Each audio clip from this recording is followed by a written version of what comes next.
Colorado. And so the first one is Riley Ruff. So I'm gonna have them come up here to the mic.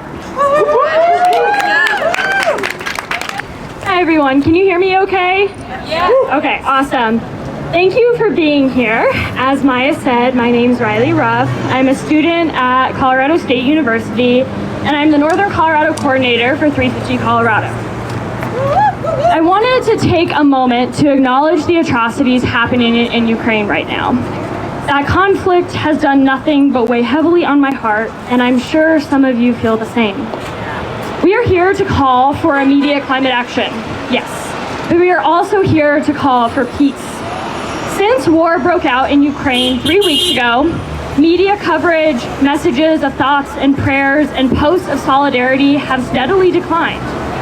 Just because we aren't actively seeing that conflict occur doesn't mean that people aren't being impacted, that people aren't dying. I have never lived in a world where there was not a war happening somewhere. We sensationalize war one day and are desensitized to it the next. We cannot sit idly by as country turns against country and person against person. We face the greatest threat humanity has ever seen, the climate crisis. We are staring down irreversible environmental damage within the decade, something that demands immediate and uncompromising change. When people are fighting for their lives, we have a duty to stand up and say something. And if we don't act now, we too will be fighting for our lives. War and the climate crisis remain intrinsically intertwined. Throughout history, the rights to oil fields and natural gas reserves have been an immense source of conflict. Libya, Syria, Iraq, Colombia, and Ukraine. Not only is the very thing responsible for immense carbon emissions a continued source of conflict between countries, the emission spikes associated with war are drastic. Degradation of natural landscapes at the hands of physical violence, the production and use of war machines, and the fact that the U.S. military itself emits more greenhouse gases than entire countries. All of this demonstrates that our military-industrial complex is not here to protect us, but instead is an accessory to our demise. War is used as a mechanism of conquering land and people for economic gain. Land and people who do not need conquering, and conquerors who do not need more money. When we talk about the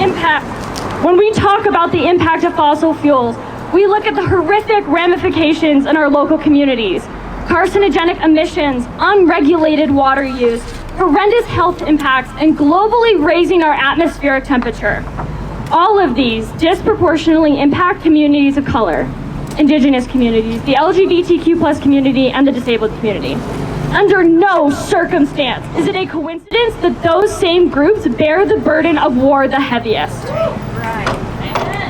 When we talk about addressing the impact of fossil fuels, if these communities are not at the forefront of your conversation, you need to reevaluate your conversation. If your conversations don't involve holding corporations and politicians accountable for their actions, for funding war, for funding oil and gas operations, you need to reevaluate your conversations. We are standing in front of Chase Bank, the biggest funder of the climate crisis. Since the Paris Climate Agreement, JP Morgan Chase has invested over $300 billion into the oil and gas industry. It is about time that we say enough is enough. Funding the oil and gas industry is funding war, conflict, violence, and oppression. Funding the oil and gas industry is prioritizing their profits over our living, breathing planet. How long will it take us to wake up and realize that all the oil and gas industry does is murder our people and exploit our planet? Enough is enough. It is our duty to stand up against injustice for our siblings in Ukraine and so many other countries where people are fighting for their lives. It's time that we stand up and say that war is not an option, that war was never an option, that the oil and gas industry was never an option.